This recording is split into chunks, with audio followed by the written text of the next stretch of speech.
کتابیں بھی چھپتی رہی اور ممبر و محراب پہ بھی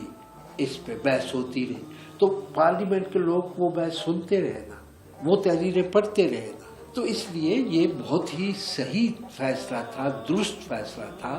کہ کچھ تو خون کو ختم کر کے، امن و امان قائم کر کے، ایک قومی بحث کے ذریعے اور اس قومی بحث کو پھر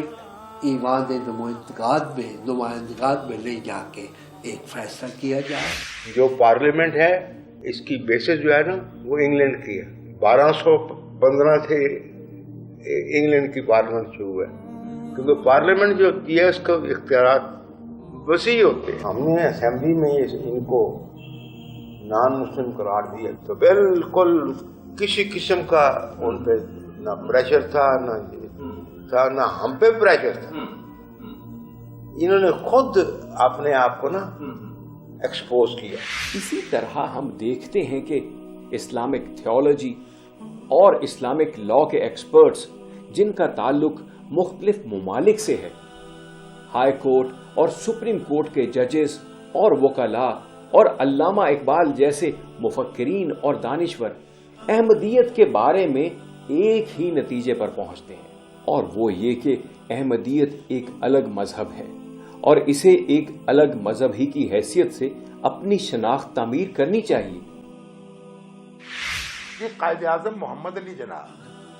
جو ہمارے سب سے محترم رہنما ہیں، جو پاکستان کے بانی ہیں، جب وہ انتقال کیا انہوں نے اور اس دنیا سے وہ رخصت ہوئے، اس وقت سر ظفر اللہ خان پاکستان کے وزیر خارجہ تھے اور انہوں نے قائد اعظم کی نماز جنازہ نہیں پڑھی۔ جب نماز جنازہ ادا کی جا رہی تھی تو اس وقت وہ ایک باہر نکل کر ایک پتھر پر بیٹھ گئے اور ان کی اس وقت کی تصویریں موجود ہیں اور انہوں نے کبھی اس بات کا انکار بھی نہیں کیا۔ جب ان سے پوچھا گیا کہ آپ نے نماز جنازہ میں شرکت کیوں نہیں کی تو انہوں نے اس کا جواب یہ دیا کہ آپ مجھے کسی غیر مسلم مملکت کا مسلمان وزیر یا کسی مسلمان مملکت کا غیر مسلم وزیر سمجھ لیں۔ تو جو شخص قائد اعظم کی نماز جنازہ نہیں پڑھے گا، ان کے لیے مغفرت کی دعا نہیں کرے گا، وہ کس طریقے سے کہے گا کہ مذہبی طور پر میں حصہ ہوں ملت پاکستان کا اور ملت اسلامیہ کا؟ قائد اعظم کی جو نماز ہے مغفرت کی، جنازے کی،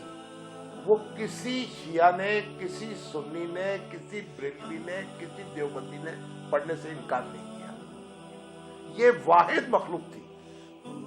اور انہوں نے اس طریقے سے اپنے آپ کو الگ کیا۔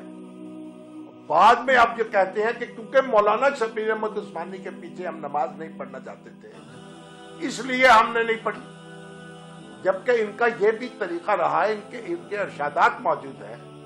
کہ ہم عام مسلمان جو مرزا صاحب پر ایمان نہیں رکھتے یا ان کو نہیں مانتے، ان کی مغفرت کی دعا نہیں کرتے۔ تو ایسی صورتحال میں یہ جذباتی طور پر ایک معاملہ نہیں ہے صرف، بلکہ ایک حقائق کی بنیاد پر یہ ہم سے ایک الگ تشخص رکھتے ہیں۔ دیکھیے، ایک الگ تشخص رکھنا، اس پر تو ان کو فخر ہونا چاہیے، اس پر انہیں شرمندگی کیوں ہو رہی ہے؟ یہاں تو لوگ عوان، جٹ، سید، شیخ ہونے پر فخر کرتے ہیں اور اپنے ساتھ نام کے لاحقے لگاتے ہیں۔ تو ایک مذہب کے حوالے سے اگر ان کا تشخص قائم ہو رہا ہے تو اس میں شرمندگی کیا بات ہے؟ ان کو تو فخریت طور پر اس کا اعلان کرنا چاہیے۔ دیکھیے، سارا جھگڑا ہی اس بات سے پیدا ہو رہا ہے۔ ان کے حقوق ہیں مملکت پاکستان میں ایک اقلیت کے طور پر، اور اگر وہ اپنے آپ کو اس دائرے میں لے آئیں تو کوئی سرزنش ان سے نہیں ہوگی اور کوئی جھگڑا ان سے نہیں ہوگا۔ ان کی جان، مال، عزت، آبرو اسی طریقے سے محترم ہے جس طرح دوسری غیر مسلم اقلیت ہوگی، بلکہ جس طرح خود مسلمان ہوگی، کیونکہ ہر شخص کی عزت اور آبرو اور جان جو ہے اس کی قدر کی جانی چاہیے، اس کی حفاظت کی جانی چاہیے۔ یہ مملکت کی بنیادی ذمہ داری ہے۔ ہم کبھی اس بات کی تائید نہیں کرتے کہ کوئی شخص خود قانون کو ہاتھ میں لے، ان پر حملہ آور ہو، ان پر زندگی اجیرن کر دے، ان پر کاروبار کے مواقع بند کرے یا ان کو زندہ رہنے کا حق نہ دے۔ جو لوگ ایسا کرتے ہیں وہ اسلام کی تعلیمات کے مطابق نہیں کرتے، بلکہ یہ ایک جہالت ہے۔ جیسے ہمارے یہاں دوسرے جھگڑے ہو جاتے ہیں اس طرح یہ جھگڑے بھی ہو جاتے ہیں۔ تو اگر وہ اپنے آپ کو اپنے صحیح مقام پر رکھ لے تو یہ سارے مسئلے جو ہیں آسانی سے ختم ہو سکتے ہیں۔ دیکھیے احمدی ہی نہیں ہے، یہاں پہ عیسائی بھی بستے ہیں، یہاں پہ یہودی بھی بستے ہیں، یہاں پہ ہندو بھی بستے ہیں، یہاں بھی اور بھی قومیں بستی ہیں۔ یہ جھگڑا اس وقت ختم ہو جائے گا جب وہ اپنی ایک شناخت جو انہوں نے بنا لی ہے کہ ہم الگ شناخت ہیں، وہ اپنی شناخت کے اوپر تنازع کر لیں گے اور یہ نہیں دعوے کریں گے کہ ہم واقعی مسلمانوں کا حصہ ہیں، جبکہ وہ مسلمانوں کا حصہ نہیں ہے۔ جب وہ اپنی اس نئے تشخص کو قبول کر لیں گے جو کہ ہے ان کا، جو وہ قبول نہیں کر رہے، تو میرا خیال ہے سارا جھگڑا ختم ہو جائے گا۔ جب باقی بہت سے مذاہب نے اپنا اپنا تشخص قبول کر لیا ہے اور وہ قائم ہے، ان سے ہمارا کوئی جھگڑا نہیں ہے، تو ان کے ساتھ بھی ہمارا کوئی جھگڑا نہیں ہے۔ اور جھگڑا اس وقت ہوتا ہے جب وہ ہم میں سے نہ ہوتے ہوئے یہ دعویٰ کرتے ہیں کہ ہم آپ میں سے، جب اس حقیقت کو وہ قبول کر لیں گے کہ ہم ان میں سے نہیں ہیں، نہ یہ ہم میں سے، اور ان کی کتب یہ کہتی ہے کہ یہ ہم میں سے نہیں، ان کا لٹریچر یہ کہتا ہے ہم میں سے نہیں، تو میرا خیال ہے کہ جب وہ اپنی انفرادیت کہہ لیں اس کو، اپنا امتیاز کہہ لیں اس کو، اپنی ایک علیحدہ اکائی کہہ لیں، علیحدہ تشخص کہہ لیں، کوئی نام دے لیں، اس کو جب وہ قبول کر لیں گے تو شاید جھگڑا ختم ہو جائے گا۔ اگر وہ اپنے مذہب کے ساتھ سچے ہیں تو اپنی اصطلاحات وضع کر سکتے ہیں، اور اگر وہ ایسا کرنے سے گریز کرتے ہیں تو غیر جانبدار لوگ یہ سمجھنے میں حق بجانب ہوں گے کہ احمدیت ایک جعلی مذہب ہے جسے ملت اسلامیہ میں ذہنی انتشار پیدا کرنے کے لیے بنایا گیا ہے۔ اس سلسلے میں علامہ اقبال کی رائے ملاحظہ فرمائیے۔ اسلام لازماً ایک دینی جماعت ہے جس کی حدود مقرر ہیں، یعنی وحدت الوہیت پر ایمان، انبیاء پر ایمان اور رسول کریم صلی اللہ علیہ وسلم کی ختم رسالت پر ایمان۔ دراصل یہ آخری یقین ہی وہ حقیقت ہے جو مسلم اور غیر مسلم کے درمیان وجہ امتیاز ہے، اور اس امر کے لیے فیصلہ کن ہے کہ فرد یا گروہ ملت اسلامیہ میں شامل ہے یا نہیں۔ مثلاً برہمو خدا پر یقین رکھتے ہیں اور وہ رسول کریم صلی اللہ علیہ وسلم کو خدا کا پیغمبر بھی مانتے ہیں، لیکن انہیں ملت اسلامیہ میں شمار نہیں کیا جا سکتا، کیونکہ احمدیوں کی طرح وہ انبیاء کے ذریعے وحی کے تسلسل پر ایمان رکھتے ہیں اور رسول کریم صلی اللہ علیہ وسلم کی ختم نبوت پر ایمان نہیں رکھتے۔ جہاں تک مجھے معلوم ہے کوئی اسلامی فرقہ اس حد فاصل کو عبور کرنے کی جسارت نہیں کر سکا۔ ایران میں بہائیوں نے ختم نبوت کے اصول کو صریحاً جھٹلایا، لیکن ساتھ ہی انہوں نے کہا کہ وہ ایک الگ جماعت ہیں اور مسلمانوں میں شامل نہیں ہیں۔ میری رائے میں تو احمدیوں کے سامنے صرف دو ہی راہیں ہیں، یا وہ بہائیوں کی تقلید کریں یا پھر ختم نبوت کی تعویلوں کو چھوڑ کر اس اصول کو اس کے پورے مفہوم کے ساتھ قبول کریں، اور ان کی جدید تعویلیں محض اس غرض سے ہیں کہ ان کا شمار حلقہ اسلام میں ہو تاکہ انہیں سیاسی فوائد پہنچ سکیں۔ مجھے علامہ کا ایک بڑا مشہور شعر یاد آ رہا ہے کہ لا نبی بادی زے سان خداست پردہ ناموس دین مصطفیٰ۔ یہ آخری نبی ہونا حضور صلی اللہ علیہ وسلم کا ایک احسان ہے جو اللہ تعالیٰ کی طرف سے ہم پہ کر دیا گیا، اور یہ ہمارے دین کے ناموس کا پردہ ہے۔ تو جب پردے کی طرف ہاتھ جاتا ہے نا کسی بھی گروہ کا اور اس ناموس کی طرف ہاتھ پڑتا ہے تو مسلمانوں کی جو حمیت ہوتی ہے، چاہے ان کے اعمال کے اندر کجی ہو یا کمزوری ہو یا کوئی بھی سبب ہو، وہ اس میں ایک ارتعاش پیدا ہوتا ہے، اشتعال پیدا ہوتا ہے، رد عمل پیدا ہوتا ہے۔ اور انہوں نے خام خواہ ایک نبوت کا نام استعمال کر کے اپنے آپ کو الجھن میں ڈالا ہے، ایسی اصطلاحیں استعمال کی ہیں۔ دیکھیے ان مرزا صاحب کی جو بیگم ہیں یا بیگمات ہیں، ان کے لیے ام المومنین کا لفظ استعمال ہو رہا ہے، ان کے جو کمپینینز ہیں ان کے لیے صحابہ کا لفظ استعمال ہو رہا ہے، جو آپ کی جناب جنازگاہ ہے یا قبرستان ہے اس کے لیے آپ جنت المعلیٰ کا لفظ استعمال کر رہے ہیں۔ تو یہ ساری جو آپ کی اصطلاحات ہیں یہ مغالطے میں ڈالنے والی ہیں اور یہ ایک مسلمانوں کو ایک آزار پہنچانے والی ہے. اور کسی گروہ نے 1500 سال میں جو مسلمان کہتا ہو اپنے آپ کو، اس طرح کی اصطلاحات جو ہیں اپنے بزرگوں کے لیے استعمال نہیں کی. تو جب وہ سارا کچھ یہ کر رہے تھے اور اپنے آپ کو الگ کرنا چاہتے تھے، تو جب وہ الگ کر دیے گئے ہیں تو اب ان کو پریشانی کیوں ہو رہی؟